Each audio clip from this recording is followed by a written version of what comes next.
जय सिया राम। सब सुख लहे तुम्हारी सरना, तुम रक्षक काहू गिरना। श्री हनुमान जी कल्याणकारी देव हैं, जो कि भगवान शिव के ही प्रतिरूप हैं, उन्हीं के अवतार हैं। 11वें रुद्र हैं ऐसे भगवान शिव, जिन्होंने संसार के कल्याण के लिए हलाहल पी लिया, नीलकंठ कहलाए, ये इन्हीं के अवतार हैं। अभी पिछले 1-2 वीडियो में भगवान शिव को लेकर के चर्चा हुई थी, बातचीत हुई थी। उसी को लेकर एक कमेंट सामने आया जिस पर मेरा ध्यान गया। इन्होंने लिखा है कि श्रीमान मनोज जी, किसका किसका पूजा करूं? कभी हनुमान जी को बोलते हैं, कभी शिव जी को। प्लीज़ कैसे दोनों की पूजा करूं, कृपया बताएं। मैं फौज में हूं और घोर संकट और तकलीफ़ से गुजर रहा हूं। तो वैसे तो हमने जो इनको उत्तर लिख करके देना था वो दे दिया कि दोनों एक ही हैं। आप हनुमान चालीसा का पाठ कीजिए, बहुत आसान है। आप फौज में हैं, आप जहाँ कहीं भी रहेंगे, किसी भी हाल में रहेंगे, आप हनुमान चालीसा का पाठ कर सकेंगे। लेकिन इस तरह के प्रश्न अगर बहुत से लोगों के मन में उठ रहे हों कि हम हनुमान जी की पूजा करें कि भगवान शिव की पूजा करें, अब तक तो हनुमान जी की पूजा करते आए हैं, हम तो उन्हीं को इष्ट मानते हैं, अब हम भगवान शिव के बारे में जब सुन रहे हैं तो फिर ये बीच में बात आ जा रही है, मन में इस तरह की संशय पैदा हो रहा है कि हम हनुमान जी का पूजन करें कि भगवान शिव का पूजन करें। वैसे भी जब आप हनुमान जी को जानना शुरू करेंगे तो भगवान शिव के प्रति प्रेम सहज ही हो जाएगा। हनुमान जी के बारे में, उनकी महिमा से जब आप परिचित होंगे तब आप जानेंगे कि जे ही शरीर रतिराम सोई आदर ही सुजान, रुद्र देह तजिन नेह बस बानर भे हनुमान। जो भगवान शिव हैं, राम के प्रति प्रेम, राम की सेवा के लिए जिन्होंने रुद्र देह का त्याग करके वानर बन गए, हनुमान जी बन गए, ऐसे हैं भगवान शिव। भगवान शिव तो ऐसे कल्याणकारी देव हैं जिनका जप प्रभु राम करते हैं। प्रभु राम कहते हैं कि शिव द्रोही मम दास कहावा, सो नर मोहि सपनेहु नहीं भावा। जो शिव का द्रोही है, जो शिव को नहीं मानता, जो शिव का पूजन नहीं करता और मेरा दास कहलाए, ऐसा नर, ऐसा व्यक्ति तो मुझे सपने में भी अच्छा नहीं लगता। ये प्रभु राम का वचन है। और जो राम के काम का नहीं है वो तो हनुमान जी के किसी काम का नहीं है। इसलिए मूलतः देव सभी एक ही हैं और हनुमान जी और भगवान शिव तो एक ही हैं। जो हनुमान हैं वही शिव हैं, जो शिव जी हैं वो हनुमान हैं। हम तो कई बार मंदिरों में जब जाते हैं और श्री हनुमान जी को जब देखते हैं तो भगवान शिव की ही याद आती है, या भगवान शिव का जलाभिषेक करें तो हनुमान जी की ही याद आ जाती है। हनुमान जी की महिमा से जैसे जैसे आप परिचित होंगे, भगवान शिव के प्रति स्वतः ही प्रेम बढ़ने लगेगा। अभी हम हनुमान जी की महिमा से परिचित नहीं हैं, इसलिए इस तरह के प्रश्न मन में आ रहा है कि श्रीमान हम किसका पूजन करें। कभी आप कहते हैं कि राम का पूजन कीजिए, कभी कहते हैं हनुमान जी की बात करते हैं, कभी भगवान शिव की बात करते हैं। लेकिन ऐसा नहीं है, ये सभी मूलतः एक ही हैं। प्रभु कर पंकज कपिउर सीसा, सो मेरी स्वदशा मगन गौरीसा। जब श्री हनुमान जी लंका दहन करके लौटते हैं और प्रभु राम के चरणों में जब गिरे हैं, वहाँ बैठे हैं, तो प्रभु राम अपना जो हाथ है वो कपि के, श्री हनुमान जी के शीश के ऊपर रखते हैं। प्रभु कर पंकज कपि के सीसा, सुमरी सुदशा मगन गौरीसा। हनुमान जी के सिर पे हाथ रखा जा रहा है राम जी द्वारा और इधर मगन हो रहे हैं भगवान शिव। ये स्थिति है।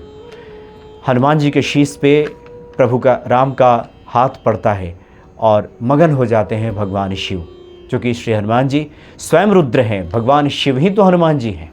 इसलिए इस तरह के प्रश्न मन में नहीं उठना चाहिए कि हम हनुमान जी की पूजा करें या भगवान शिव की पूजा करें। जो श्री हनुमान जी के भक्त हैं, मंदिरों में जब जाएंगे तो भगवान शिव के प्रति खुद नतमस्तक हो जाएंगे, उनके प्रति खुद हृदय भाव से भर जाएगा। आपको लगेगा कि यही भगवान शिव हैं जो प्रभु राम की सेवा के लिए हनुमान जी बन गए। आप और श्रद्धा भाव से भर जाएंगे। हनुमान चालीसा करने के पहले 1 लोटा जल आप भगवान शिव को अवश्य ही अर्पित करेंगे। जैसे जैसे आप हनुमान जी की महिमा से परिचित होंगे, वैसे वैसे भगवान शिव के प्रति ये जो प्रेम है, ये भाव है, ये बढ़ने लगेगा, राम के प्रति प्रेम बढ़ने लगेगा। ये स्वभाव है, ऐसा बिल्कुल होगा। आप हनुमान जी का पूजन करके देखिए, कुछ ही दिनों में भगवान शिव से प्रेम हो जाएगा और प्रभु राम से तो प्रेम होगा ही होगा, क्योंकि राम से मिलाने वाले तो श्री हनुमान जी ही हैं। इसलिए इस तरह की बात बिल्कुल मन में न लाएं और हनुमान जी की महिमा से परिचित हों। एक बहुत ही महत्वपूर्ण विषय की हम बात करने जा रहे हैं, चूँकि इस तरह के सवाल अक्सर आते हैं कि कई बार अनागत भय सताता है, पता नहीं लेकिन व्यक्ति भयभीत रहता है। कई बार यह होता है कि बनते बनते काम बिगड़ जाता है।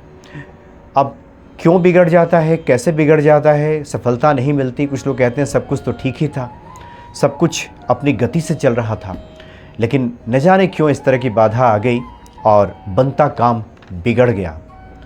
तो इसको कहते हैं कि बहुत से हम भले ही सबके प्रति मित्रता का भाव रखते हों, लेकिन संसार का स्वभाव है कि बहुत से अज्ञात शत्रु भी होते हैं। ये शत्रु हमारे भीतरी भी हो सकते हैं और बाहरी भी हो सकते हैं। अज्ञात शत्रु होते हैं। कई बार उन्नति तरक्की को देखकर या इस तरह के जब आप सन्मार्ग पे चलेंगे तो कुछ गुप्त रूप से इस तरह की जो नकारात्मक शक्तियां हैं वो भी पीछे लग जाती हैं और आपके मार्ग को अवरुद्ध करती हैं। तो इस तरह की बाधा से बचने के लिए, इस तरह के परेशानियों से खुद को बचाने के लिए श्री हनुमान जी का एक मंत्र है। आप जिस प्रकार से अन्य मंत्रों का जप करते हैं हनुमान जी का पूजन करने के बाद, जो नियमित हम पाठ करते हैं, वो पाठ करने के बाद समय समय पे हमने पहले भी चर्चा की है कि अलग अलग कामनाओं के लिए फिर अलग अलग जिस मंत्र के प्रति हमारा आकर्षण महसूस हो रहा हो उस मंत्र को जपना चाहिए। ये सबके साथ होता है, मेरे साथ भी होता है, बहुत से लोगों से जब हम बातचीत करते हैं उनके साथ भी होता है कि एक तो मंत्र ऐसा होता है जो नियमित जपते हैं और कुछ मंत्र ऐसे होते हैं जो समय समय पे हमारी पूजा में शामिल होते रहते हैं। तो उस प्रकार से इस मंत्र को शामिल किया जा सकता है। और अज्ञात भय, अज्ञात शत्रु अगर हमें परेशान कर रहे हों, हमारी उन्नति तरक्की में कौन से प्रतिबंधक तत्व लग जा रहे हों, पीछे पड़ जा रहे हों और पता ना चल पा रहा हो, उसके लिए श्री हनुमान जी का एक मंत्र है। उस मंत्र का अगर जप किया जाए, एक नियम बना करके कि प्रतिदिन हम 5 माला, 7 माला या 11 माला करेंगे, और नहीं तो कम से कम 1 माला ही करेंगे और हनुमान जी से प्रार्थना करेंगे कि जो भी अज्ञात कारण है जिसकी वजह से हमारे जीवन में परेशानी आ रही हैं, उन अज्ञात भयों को भी दूर कर दें। अब एक और महत्वपूर्ण विषय पहले हम बात कर लेते हैं, उसके बाद इस मंत्र की बात करेंगे। कई बार ये बातें आती हैं कि जब हनुमान जी का बीज मंत्र ओम हंग हनुमते नमः वही सर्व फलदायी है, तो फिर अन्य मंत्रों की क्या आवश्यकता है। बहुत से प्रश्न पहले भी इसको लेकर के आते रहे हैं और जिज्ञासा बस हमने पूछा भी है। बहुत से जो साधक हैं, महात्मा हैं, तो उन्होंने तो उत्तर दिया है कि देखिए गोस्वामी तुलसीदास जी ने जब श्री हनुमान चालीसा की रचना की, उसके बाद न जाने बहुत सी रचनाएं की हनुमान जी की प्रशंसा में, हनुमान जी के यशगान में, या फिर संसार को बताने के लिए जब जब जीवन में अलग अलग कठिनाइयाँ आई, परेशानियाँ आईं, तो अलग अलग उन्होंने पाठों की रचना की कि संसार का कल्याण हो सके। इसलिए ईश्वर का कोई भी मंत्र, कोई भी पाठ सर्व फलदायी है, लेकिन कुछ विशेष कामनाओं के लिए किसी कारण से अगर वो बातें पूरी ना हो रही हों, वो इच्छा पूरी ना हो रही हो, तो विशेष मंत्रों को, विशेष पाठों को भी करना चाहिए। अब हनुमान चालीसा जब पढ़ा जाएगा तभी पीड़ा, सब संकट, रोग दूर हो जाएगा।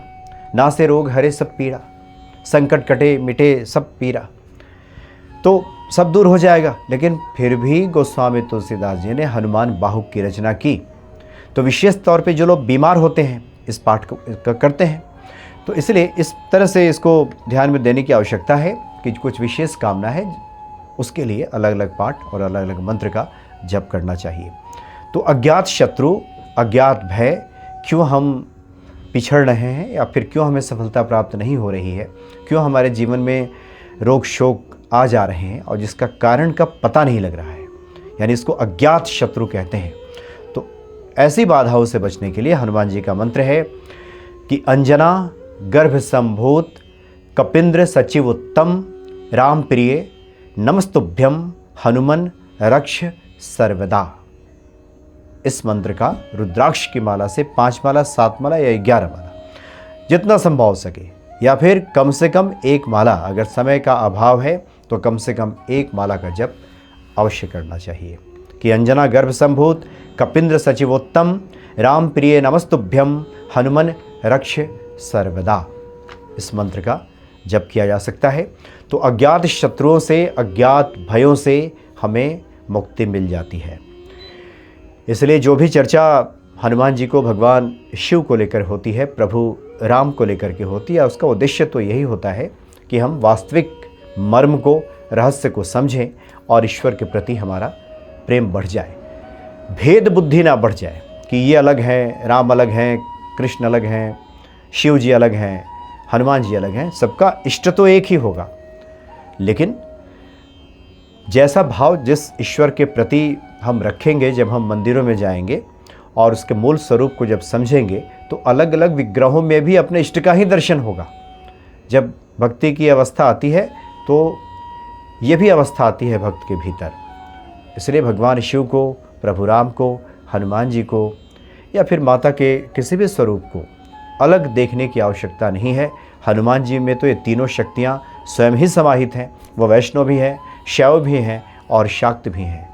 इसलिए हनुमान जी की पूजा अगर कर ली जाए तो सभी फलों की प्राप्ति हो जाती है। लेकिन हनुमान जी की आराधना करते करते, हनुमान जी के प्रति उनकी महिमा को जानते जानते, जानने के क्रम में और भगवान शिव के प्रति अगर प्रेम बढ़ने लगे, तब समझिए कि आप एक सही मार्ग पे हैं। प्रभु राम के प्रति प्रेम बढ़ने लगे, तब समझिए कि ये जो राह है हमारी, ये बिल्कुल सही दिशा में जा रही है।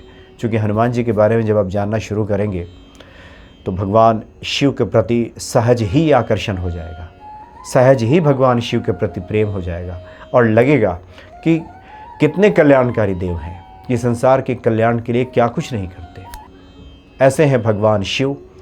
तो भगवान शिव औढ़र दानी हैं। आशुतोष तुम औढ़र दानी, या औढ़र दानी है। जो भी व्यक्ति की जो भी मनोकामना, जो भी इच्छा होती है, वो सब पूर्ण कर देते हैं। ऐसे भगवान शिव को तो नित्य भजना चाहिए। जय सिया राम।